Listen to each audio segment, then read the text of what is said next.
morning! Welcome to my YouTube channel, Sara Gaga Vlog. Ayan, kahapon nagpunta kami sa Belia Consulta Farm. Naglinis kami doon guys kasi kawawa naman yung farm, walang naglinis. So, every 15 days nagpunta kami doon sa farm, naglinis kami. So, nakita nyo naman yung vlog ko i-upload kahapon. So, yun ang mga kaganapan ni Sara Gaga kahapon. So, ngayong umaga na to, today is Sunday.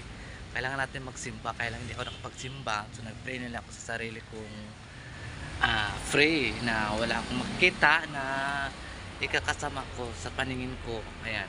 So mas maganda yung mag-pray ka lang sa sarili mo kasi wala kang hindi makakasama yung pagtingin mo kasi ikaw lang man isa nag-pray, di ba? So ngayong umaga nagluto kami ng ano mo Tagalog sa sa binangkal ba yung sa Bisaya? Kung nakarelate kayo niyan, ang sarap ng homemade namin na ginawa namin ni Jing.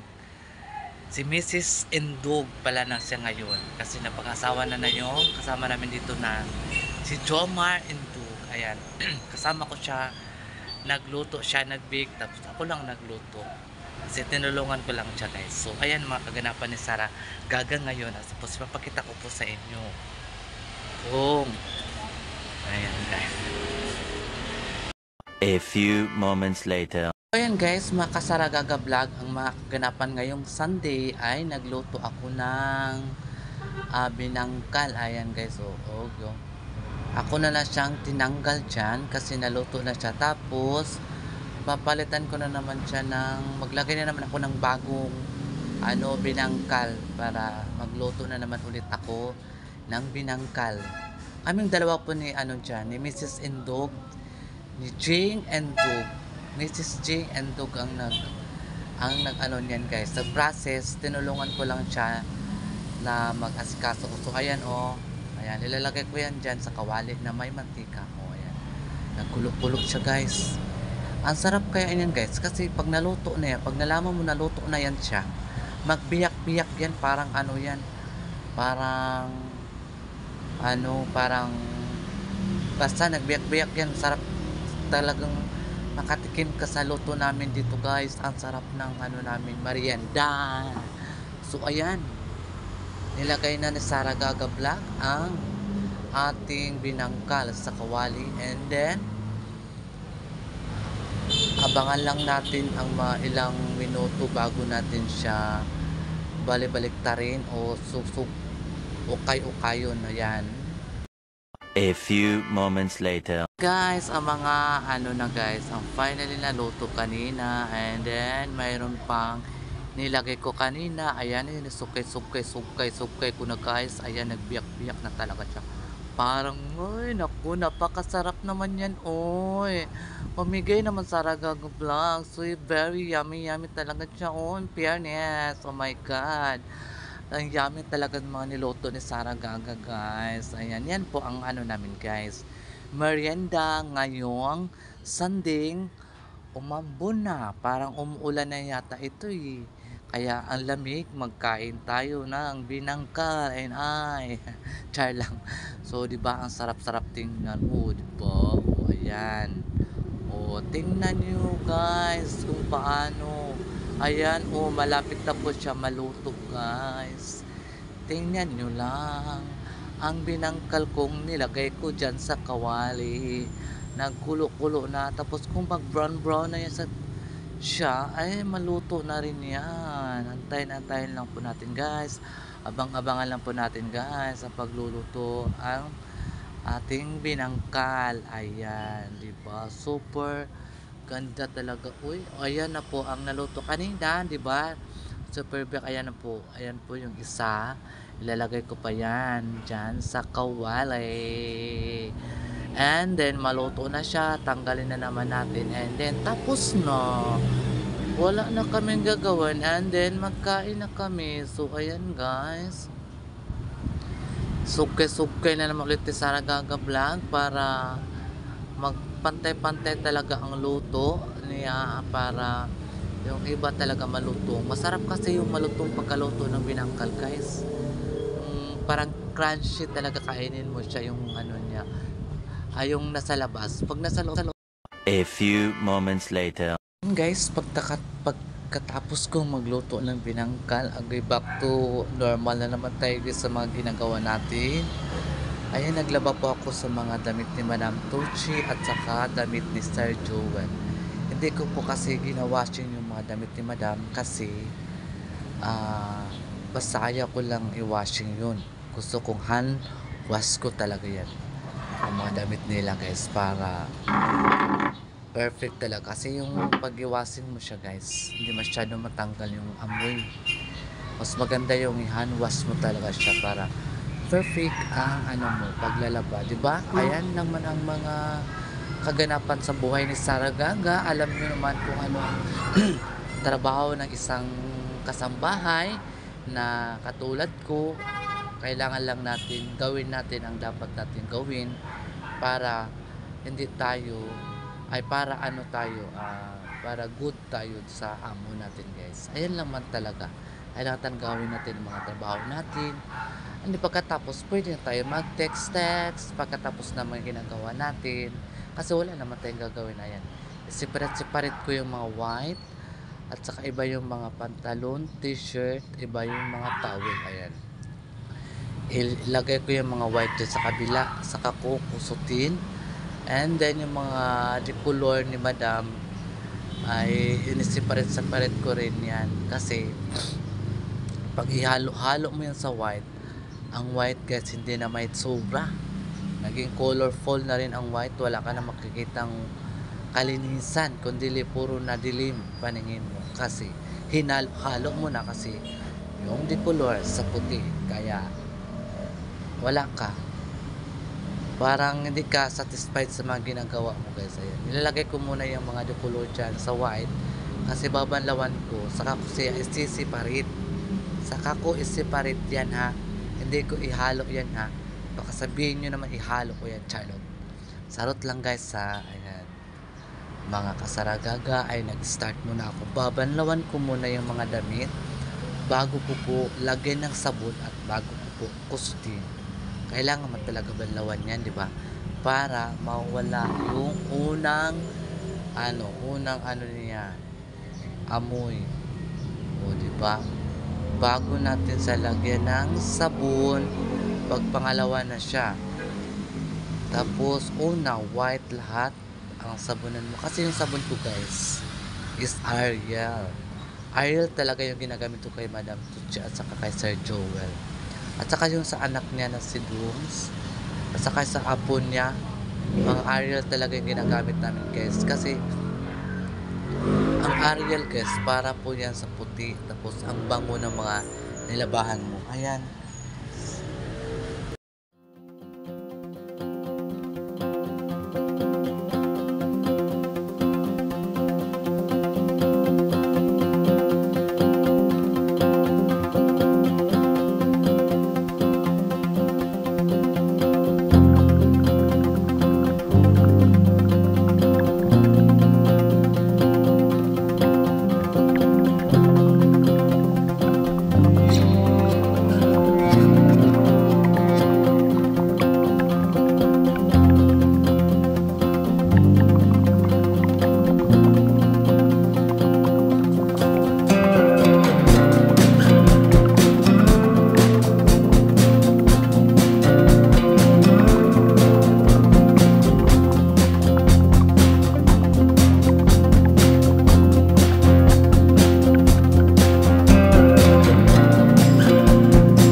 A few moments later.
A few moments later. So ayan guys, please don't skip my ads para naman kayo makatulong sa akin kahit papaano. Ayan guys. Ngayon naglinis ako, katapos ko lang naglinis sa mga tiles, sa mga sahig, kasi yan naman talaga ang mga daily routine ko, mga daily kong gawain dito sa mansion ni Madam Tucci. So ayan guys, mga kasaragaga vlog, mga new followers si Saragaga and old followers, thank you so much po sa inyong lahat. Kung hindi dahil sa inyo, hindi ako maging isang vlogger. O ayan, basta inaano ko lang sa inyo, don't skip my ads. Yun lang man, napaka very simple lang siya. So ayan, thank you and bye bye. I love you all.